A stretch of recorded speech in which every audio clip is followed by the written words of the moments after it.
Hello વિદ્યાર્થી મિત્રો, આજે આપણે જોવાના છે પ્રમેય 9.4. પ્રમેય 9.4 માં તમને શું કહેવા માંગે છે કે વર્તુળના કેન્દ્રમાંથી પસાર થતી રેખા જીવાને દુભાગે છે, તો તે રેખા જીવાને લંબ હોય.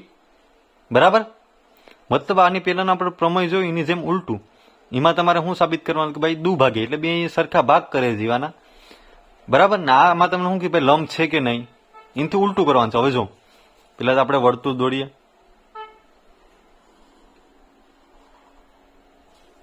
આ તમારું વર્તુળ. બરાબર? હવે વર્તુળના કેન્દ્રમાંથી પસાર થતી રેખા પેલા જીવા દૂર લઈએ. વર્તુળના કેન્દ્રમાંથી પસાર થતી રેખા જીવાને દુભાગે એટલે આ જીવાના બંને ભાગ કરે. આપણે પેલા નામ આપી દઈએ O A ને B. બરાબર? તો તે રેખા જીવાને લંબ હોય. લંબ હોય એટલે આપણે આ બંને ખૂણા 90 ના સાબિત કરવા પડે. તો કઈ ખાય ને કે ભાઈ લંબ. લંબ એટલે સીધું. બરાબર? તો ઓલામાં કરી તેવી જ આની ત્રિજ્યા દોરું. આ એક કાટકોણ ત્રિકોણ, આ ભી કાટકોણ ત્રિકોણ. આને હું નામ આપી દઉં એમ. બરાબર? તો પેલા પક્ષ લખીએ આપણે. પક્ષમાં શું લખવાનું હોય? જે માહિતી આપણે આકૃતિમાં વર્ણન કરી હોય એવી રીતના લખ નાખવાની. ભાઈ એમાં શું કે ઓ કેન્દ્રિત વર્તુળમાં લખવાનું. અહીં ઓ કેન્દ્રિત વર્તુળની જીવા કઈ આપેલ છે? AB છે. અને O ને મધ્ય બિંદુ M સાથે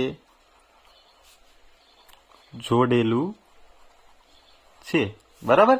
O ને M સાથે આપણે જોડેલું છે. સાધ્ય. સાધ્યમાં આપણે શું લખવાનું છે? સાબિત શું કરવાનું છે કે ભાઈ આ લંબ હોય એ સાબિત કરવાનું છે ને. એ લખવું હોય તો કેમ લખાય? OM એ કેને જીવા AB ને લંબ છે એવું આપણે સાબિત કરવાનું છે. બીજી રીતે લખવું હોય તો OM લંબ AB. બરાબર? હવે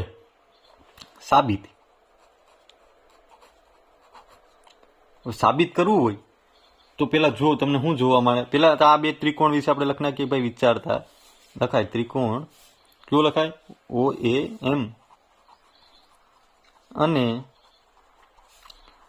ત્રિકોણ OBM માટે વિચારતા. હવે તમે જોઈ શકો O થી એ શું છે? ત્રિજ્યા છે.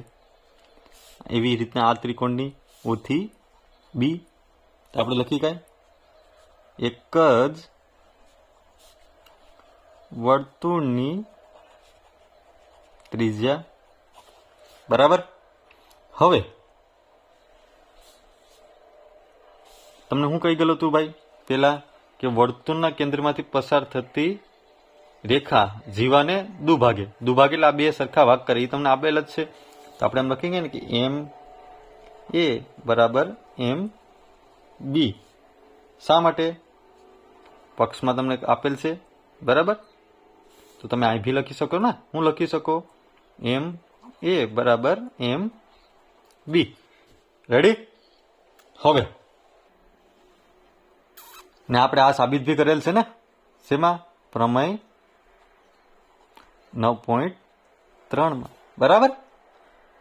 હવે તમને મેં આની પહેલાના પ્રમેય લખ્યું OM છે એ આ ભી ત્રિકોણમાં આવે ને આ ત્રિકોણમાં ભી આવે.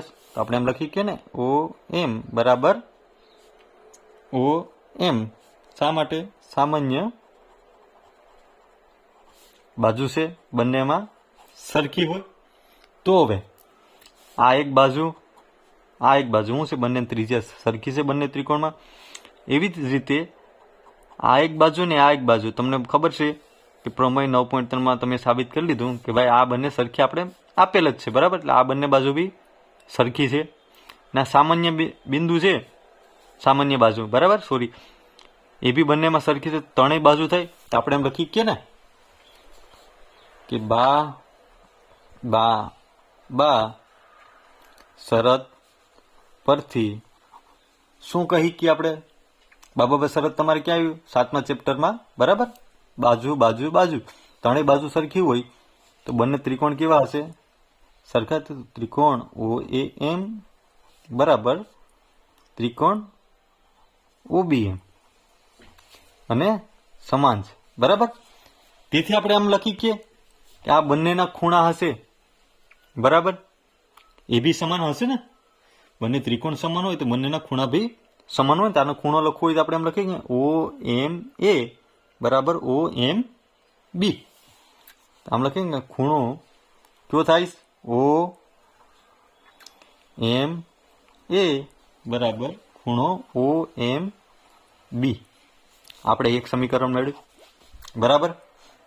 હવે આપણે શું લંબ સાબિત કરવાનું છે? લંબ સાબિત કરવું કે આ બંનેના ખૂણા કેટલાના? લંબ એટલે સીધો સાબિત કરવું હોય તો આ બંને 90 ના થાય, બરાબર? તો આપણે લંબ સાબિત કરી કે ને એની માટે તમને ખબર હશે કે ભાઈ રેખિક જોડ હોય એના ખૂણા હોય એનો સરવાળો કેટલો થાય? 180 થાય. આમાંય તમે જોઈ કહો અહીંથી આમ એટલું લઉં, આખું લઈ લો, આ ગોળ આખું ગોળ લઉં તો 360 નું થાય, તો અડધું કેટલાનું થાય? 180 નું થશે ને.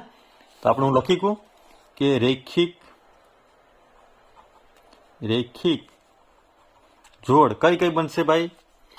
OMA પ્લસ OMB બરાબર 180. તો આમ લખી કાંઈ ને કે ભાઈ ખૂણો OMA પ્લસ ખૂણો OMB બરાબર 180. શા માટે ભાઈ? રેખિક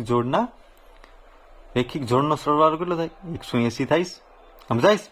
હવે OMA છે, બરાબર, એની જગ્યાએ હું OMB લખી શકું ને. શા માટે? તમારે સમીકરણ 1 આપેલ છે તો આ નામ લખી કહો ને OMB પ્લસ ખૂણો OMB બરાબર 180. શા માટે? સમી 1 પરથી, બરાબર? તો આનું નામ લખી કહો બંને છે તો 2OMB બરાબર 180. હવે 2 ને નીચે લઈ જાઉં તો ખૂણો OMB બરાબર 180 ભાગ્યા 2. તો 9 દુ 18 તો 90 દુ 180 થાય. તો આપણે શું મેળવ્યું? ખૂણો OMB બરાબર 90 મેળવ્યું. હા કે ના? સમીકરણ 2.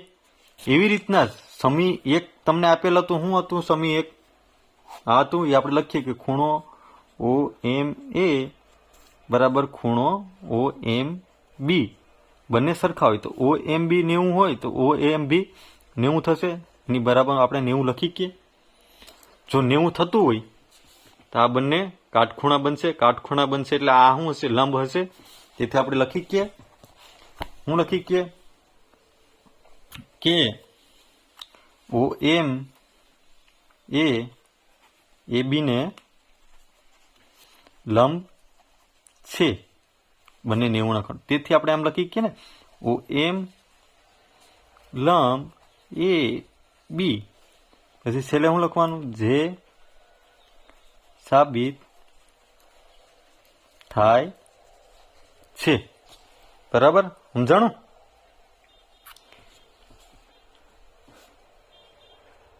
બરાબર? આકૃતિ દોરવાની એના પરથી આપણે સાબિત કર્યું બાબા શરત પરથી કે આ બંને ખૂણા સરખા છે. ખૂણા સાબિત થઈ જાય પછી રેખિક જોડ મારી, રેખિક જોડનો સરવાળો કેટલો થાય? 180 થાય. 180 કર્યા પછી કિંમત મૂકી સમી 1 પર પરથી તો આપણે ખબર પડી કે ભાઈ આ 90 નો ખૂણો છે. જો આ 90 નો ખૂણો હોય તો આ બી 90 નો જ ખૂણો છે. તો એ બંને OM છે એ બી ને શું હોય? લંબ હોય, બરાબર? જો વિડીયો પસંદ આવ્યો હોય તો લાઈક એન્ડ સબસ્ક્રાઇબ કરતા ભૂલતા નહીં. Thank you.